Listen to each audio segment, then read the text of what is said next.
ద్వారా రిప్లై మంత్రి గారు. అధ్యక్ష, ఈరోజు విద్యలో తీసుకొస్తున్న సంస్కరణలమైన చిరంజీవి గారు, కంచర్ల శ్రీకాంత్ గారు, లక్ష్మణరావు గారు, వెంకటేశ్వర గారు, పీటీ నాయుడు గారు, దువాపు రామారావు గారు మాట్లాడారు. అధ్యక్ష, అనేక అంశాలు మాట్లాడటం జరిగింది.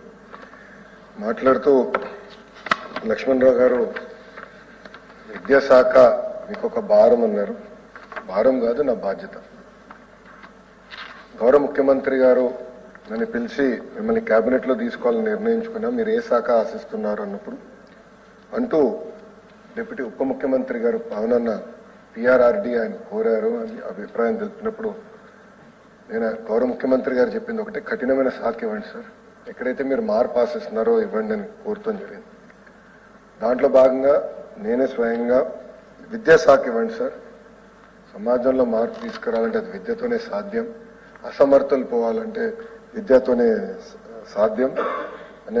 నేను ప్రత్యేకంగా గౌరవ ముఖ్యమంత్రి గారిని కోరి ఈరోజు మీ ముందల విద్యాశాఖ మంత్రిగా నుంచుంటం జరుగుతుంది. సో భారం కాదు, ఇది ఒక బాధ్యత అని నేను నమ్మిన వ్యక్తి. చాలా వివరాలు అధ్యక్ష ఈ షార్ట్ డిస్కషన్ బుక్ లో ఇస్తాం జరిగింది. బహుశా మొదటిసారి అనుకుంటా విద్యాశాఖ ఇంత డీటెయిల్డ్ గా హౌస్ లో అన్ని విషయాలు, కొన్ని విషయాలు రాజకీయంగా మాకు ఇబ్బంది ఉన్నా కూడా అన్ని విషయాలు కూడా ఈ పుస్తకంలో పొందుపరిచి హౌస్ కి సబ్మిట్ చేస్తాం జరిగింది. అధ్యక్ష, మొదటి అంశం, నేను ఎప్పుడు గతంలో కూడా పంచాయతీరాజ్ గ్రామీణాభివృద్ధి శాఖ మంత్రిగా చేశా. నేను ఎప్పుడు కూడా ఏ పని తీసుకున్నా కూడా అసలు కరెంట్ స్టేటస్ ఏంటి, ఏం జరుగుతుంది ఆ డిపార్ట్మెంట్ కానివ్వండి, లేదంటే కంపెనీలో కానీ ఎక్కడ కానీ, what is the current situation, దాన్ని బట్టి మనం ఎలాంటి మార్పులు చేర్పులు చేస్తే బాగుంటుందని ఆశించిన. అధ్యక్ష, గతంలో పంచాయతీరాజ్ గ్రామీణాభివృద్ధి శాఖ మంత్రిగా చేశాను. అధ్యక్ష, వాస్తవంగా చాలా ఈజీ పోర్ట్ఫోలియో.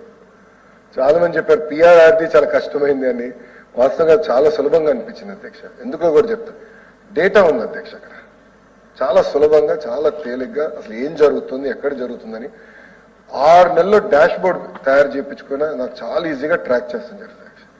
అధ్యక్ష, నేను విద్యాశాఖ మంత్రి అయిన తర్వాత నేను మా డిపార్ట్మెంట్ అడిగిన మొదటి ప్రశ్న, ప్రభుత్వ పాఠశాలల్లో ఎంతమంది పిల్లలు చదువుతున్నారు అది చెప్పేదానికి 6 నెలలు పట్టింది అధ్యక్ష. డిపార్ట్మెంట్ కి 6 నెలలు పట్టింది. మళ్ళీ ఎవరో చెప్పింది లెక్కలు రాసుకుని వస్తాం కాదు, నాకు ఆన్లైన్ లో తెలియాలి అధ్యక్ష. అది చూసిన తర్వాత బాధ వస్తుంది అధ్యక్ష. గడిచిన 5 సంవత్సరాల్లో 12 లక్షల మంది పిల్లలు ప్రభుత్వ పాఠశాలలకి దూరం అయ్యారు. ఇది మ్యాటర్ ఆఫ్ రికార్డ్. ఇది స్కూల్ ఎడ్యుకేషను, అదేవిధంగా జూనియర్ కళాశాల కలిపి చెప్తున్న సంఖ్య. దానికి ప్రధానమైన కారణం గౌరవ సభ్యులందరూ తెలుసు, 117 జియో. అధ్యక్ష, నేను బలంగా నమ్మేది అందరం చర్చించుకోవాలి, మన సమస్యలు మనమే పరిష్కరించుకోవాలి. వాస్తవంగా ఈరోజు ప్రతిపక్ష పార్టీ సభ్యులు ఇక్కడ ఉంటే కూడా బాగుండేది అధ్యక్ష. చర్చలు జరగాలి, చర్చ జరిగితేనే వాస్తవాలు బయటికి వస్తాయి. మేము కూడా అధికార పార్టీ కూడా కొన్ని